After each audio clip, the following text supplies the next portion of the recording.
ላይ ነው። ኢየሱስ ክርስቶስ ወደ በረሃ ወይም ወደ ምድረ በዳ ሲወጣ ሕዝቡም ኢየሱስ ክርስቶስን ተከትለው ኢየሱስ ክርስቶስ ባለበት ቦታ እንደዋሉ ትምህርቱን እየሰሙ እንደዋሉ ይነግረናል። ኢየሱስ ክርስቶስን ይከተሉ የነበሩ ብዙ ድውያንን ይፈውስ ስለነበር፣ በሽተኞችን ያነጻ ስለነበር፣ ዕውራንን ያበራ ስለነበር ነው። በዚያ መሰረት በእግር ተከትለው ኢየሱስ ክርስቶስ ወዳለበት ቦታ ሄዱ ይላል።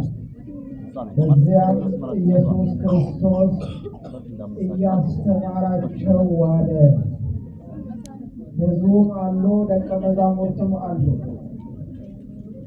ጊዜው ሲመሽ ደቀ መዛሙርቱ ሕዝቡን አሰናብት፣ ጊዜው መሽቷል፣ ያሉትም በበረሃ ነው፣ ምግብም የላቸውም። ስለዚህ ሕዝቡን አሰናብትና ወደ መንደር ሄደው ገዝተው እንዲበሉ አድርግ አሉ። የመድኃኒታችን የኢየሱስ ክርስቶስ ምላሽ ግን እናንት የሚበሉትን ስጧቸው እንጂ እንደ ተራቡ ላሰናብታቸው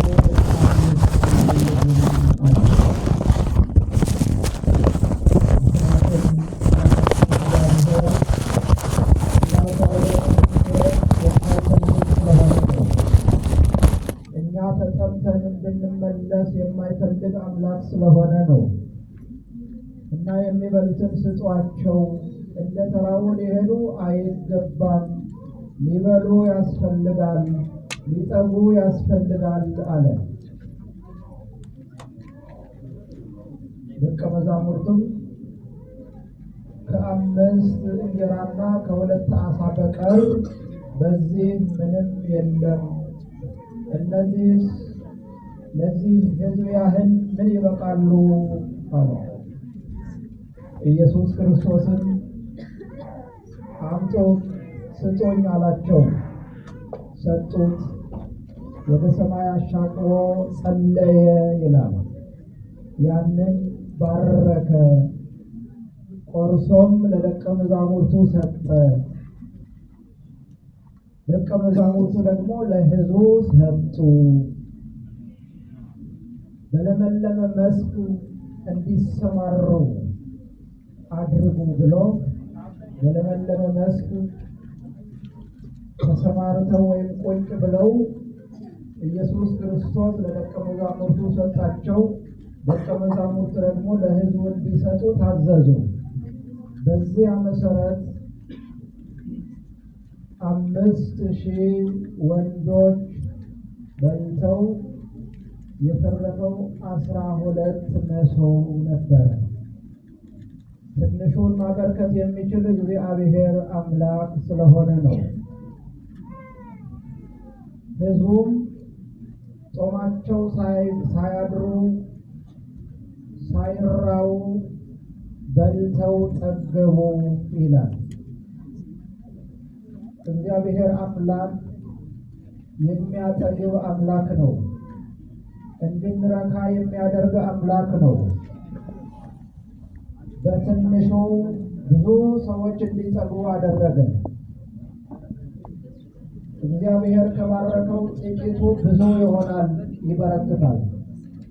እግዚአብሔር ካልባረከው ግን ብዙ ጥቂት ይሆናል፣ አይባረክም።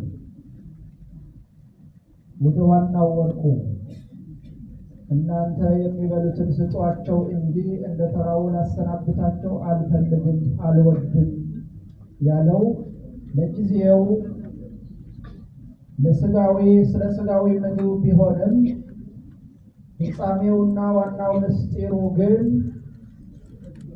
ስለ ራሱ ወይም ስለ ሥጋውና ስለ ደሙ ነው።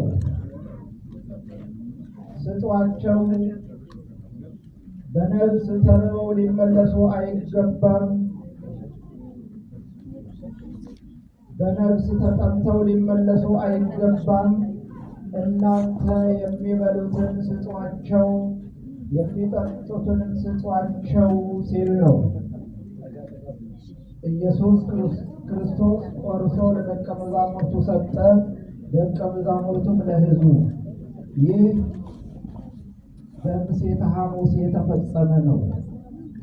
ኢየሱስ ክርስቶስ ኅብስቱን አንስቶ ይህ ሥጋዬ ነው ብሉ፣ ወይኑን አንስቶ ደግሞ ይህ ደሜ ነው ጠጡ ብሎ ለደቀ መዛሙርቱ ሰጠ። በደቀ መዛሙርቱ ብቻ ተወስኖ የሚቀር ግን አልነበረም። ደቀ መዛሙርቱም ለሕዝቡ ሁሉ እንዲያድሉ መመሪያ ተሰጥቷቸዋል። አሁን እየተከናወነ ያለው በምሴተ ሐሙስ ኢየሱስ ክርስቶስ የሰራው ሥርዓት ነው። በምሴተ ሐሙስ የተናገረው ቃል ወይም የፈጸመው ሥርዓት በዕለተ ዓርብ በቀራንዮ ራሱን ለሰው ልጅ ሁሉ አሳልፎ የሰጠበት ሁኔታ ነው የምናየው። ስለዚህ ቤተ ክርስቲያናችን የምታቀርበው የማያስርብ ምግብ፣ የማያስጠማ መጠጥ ነው። ይሄውም የኢየሱስ ክርስቶስ ሥጋና ደም ነው። ስለዚህ እኛ የእግዚአብሔር ልጆች የሆንን ሁላችን የኢየሱስ ክርስቶስን ሥጋና ደምን ልንቀበል ያስፈልጋል። ለምን? ተርበን እንድንሄድ ስለማይፈልግ አምላካችን፣ ተጠምተን እንድንመለስ ስለማይፈልግ አምላካችን፣ እንዳትራቡ ብሉ፣ እንዳትጠሙ ጠጡ እያለ ሥጋውን ደሙን የሚሰጠን አምላካችን እግዚአብሔር ነው። እግዚአብሔር ለእኛ ያላደረገልን ነገር ምን አለ? ራሱን እስከ መስጠት ነው የደረሰው። ራሱን ለእኛ የሰጠ ቸር አምላክ ነው። ስለዚህ ተርበን ላለመመለስ ሥጋውን ደሙን ልንቀበል ያስፈልጋል። ምክንያቱም አሁን ይህንን አማናዊው ሥጋውና ደሙን ካልተቀበልን ለዘለዓለም በመንግሥቱ ከእግዚአብሔር ጋር መኖር ስለማይቻል፣ ከእግዚአብሔር ጋር መኖር የሚቻለው ሥጋውን ደሙን በመቀበል ነው ማለት ነው። ስለዚህ ሥጋዊ ራብ እንኳን ምን ያህል ከባድ እንደሆነ እናውቃለን። ሳንበላ ስንውል እንደክማለን፣ እንዝላለን። ታዲያ መንፈሳዊ ምግብ ሳንመገብ ከኖርን ምን ያህል እንደምንደክም ልናስብ ያስፈልጋል። ምን ያህል ልንዝል እንደምንችል ልናስብ ያስፈልጋል። ክርስቲያን የሆነ ሁሉ፣ የኢየሱስ ክርስቶስ ተከታይ የሆነ ሁሉ የኢየሱስ ክርስቶስን ሥጋና ደምን ሊቀበል ያስፈልጋል። ለምን? እግዚአብሔርን ካልተቀበለ፣ ኢየሱስ ክርስቶስን ካልተመገበ ከኢየሱስ ክርስቶስ ጋር ኅብረት ስለሌለው፣ ኅብረት ሊኖር የሚችለው ግን ኢየሱስ ክርስቶስ የነገረንን ነገር ስንፈጽም ነው። ምናልባት በብዙዎቻችን ያለ ሐሳብ ሥጋው ደሙ ከተቀበሉ በኋላ ተመልሼ ወደ ኃጢአት ብመለስስ የሚል ሐሳብ አለ። እንደገና ገና ነኝ፣ እኔ ወጣት ነኝ፣ እድሜዬ ገና አልደረሰም የምንልም አለን። እነዚህ ምክንያቶች የእግዚአብሔር ምክንያቶች አይደሉም፣ የሰይጣን ምክንያቶች ናቸው። ሰይጣን የሰው ልጅ ዕፀ በለስን እንዲበላ ብዙ ማግባቢያ ነገሮችን አድርገዋል።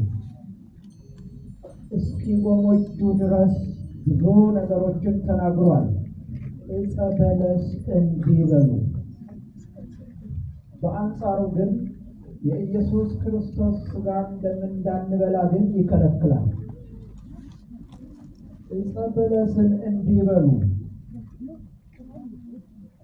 ያደረገ ሰይጣን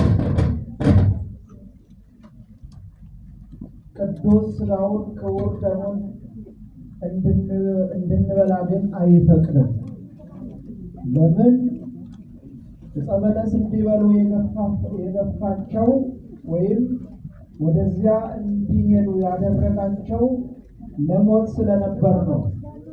የኢየሱስ ክርስቶስ ሥጋና ደምን እንዳንቀበል ብዙ ምክንያቶች እንድንደረድር የሚያደርገው ግን ለሕይወት ስለሆነ ነው። የሚገርመው ነገር ሔዋን ዕፀ በለስን ለመብላት ጎመጀች ይላል። ገዳዩን ዕፅ ለመብላት ጎመጀች፣ ቸኮለች፣ ቆርጣም በላች፣ ለባሏ ሰጠችው፣ በሉ፣ ሞቱ።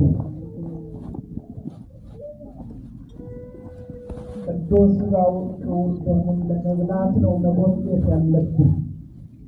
ለምን? የሚገል ሳይሆን ሕይወትን የሚሰጥ ነው።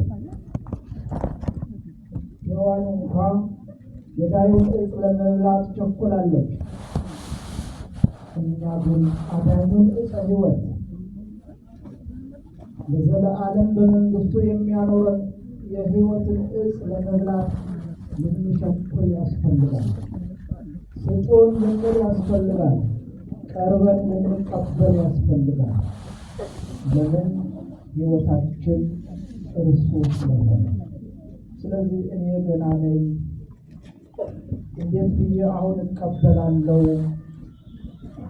ተመልሼ ወደ ኃጢአት ብመለስስ? የሚሉ ምክንያቶች እግዚአብሔራዊ እንዳይደሉ ልናስብ ያስፈልጋል። ምክንያቱም ወደ መንፈሳዊ ሕይወት ላለመቅረብ ሰይጣን ብዙ ምክንያቶች በልባችን ውስጥ ይጭናል። እነሱን እያሰብን እስከ ኃጢአታችን እንድንኖር ያደርጋል። አንዳንድ ጊዜ የኢየሱስ ክርስቶስ ሥጋና ደምን መቀበል እንደ መታሰር አድርገን የምናስብን እንኖራለን። እንደታሰረ እንዳበቃለት የሚያስብ ሰው አለ። ስህተት ነው። መታሰር ሳይሆን መፈታት ነው። የኢየሱስ ክርስቶስ ሥጋና ደምን መቀበል መታሰር ሳይሆን መፈታት ነው። ነፃነትን ማወጅ ነው። መታሰር ግን ሳይቀበሉ መኖር ነው። ይህንን ለዘለዓለም በመንግሥቱ የሚያኖር ቅዱስ ሥጋውን ክቡር ደሙን ሳይቀበሉ መኖር ነው መታሰር እንጂ መቀበል ግን መፈታት ነው፣ ነፃነትን ማግኘት ነው ማለት ነው። ስለሆነም ሁላችን ይህንን ኢየሱስ ክርስቶስ የሰጠን ቅዱስ ሥጋውን ክቡር ደሙን ተቀብለን የመንግሥቱ ወራሾች እንድንሆን እግዚአብሔር አምላካችን ይፍቀድልን።